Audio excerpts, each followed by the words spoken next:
நிலநடுக்கத்தால் பாதிக்கப்பட்ட மியான்மர் நாட்டிற்கு மேலும் 2 இந்திய விமானப்படை விமானங்கள் மூலம் நிவாரணப் பொருட்கள் அனுப்பி வைக்கப்பட்டுள்ளது. கூடுதல் விவரங்களை செய்தியாளர் ரமேஷ்குமார் வழங்கிட கேட்கலாம். ரமேஷ்குமார், வணக்கம். தற்போது வரை இந்தியா சார்பிலிருந்து எத்தனை விமானங்கள் மூலம் நிவாரணப் பொருட்கள் அனுப்பி வைக்கப்பட்டுள்ளன? இந்த நிவாரணப் பொருட்கள் எப்போது மியான்மரை சென்றடையும்? மேலும் உங்களுடைய தகவல்கள் என்னென்ன? மயன்மார் நாட்டில் ஏற்பட்ட சக்தி வாய்ந்த நிலநடுக்கத்தில் உயிரிழந்தோரின் எண்ணிக்கை 1000 அதிகரித்துள்ளது. நிலநடுக்கத்தால் பாதிக்கப்பட்ட மயன்மாருக்கு இந்தியா, சைனா மற்றும் ரஷ்யா ஆகிய நாடுகள் முதற்கட்டமாக உதவிக்கரத்தை நீட்டியிருக்கின்றன. இந்த நிலையில்தான் இந்தியாவின் சார்பில் தற்போது மேலும் 2 இந்திய விமானப்படைக்கு சொந்தமான விமானங்கள் மூலமாக நிவாரணப் பொருட்கள் அனுப்பி வைக்கப்பட்டிருக்கின்றன.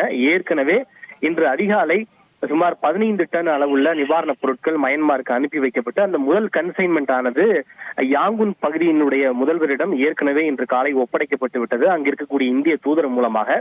இந்த நிலையில்தான் இந்திய விமானப்படைக்கு சொந்தமான C-130J விமானத்தின் மூலமாக மேலும் 2 விமானங்களில் இந்த நிவாரணப் பொருட்கள் அனுப்பி வைக்கப்பட்டிருக்கிறது. இன்னும் சற்று நேரத்தில் இந்த விமானம் ஹிண்டன் ஏர்பேஸ் விமானப்படை தளத்திலிருந்து புறப்பட இருக்கின்றது. இன்று மதியம் அல்லது மாலைக்குள்ளாகவே அங்கு மயன்மார் நாட்டு அதிகாரிகள் தரப்பிடம் இந்த நிவாரணப் பொருட்கள் ஒப்படைக்க இருக்கின்றன.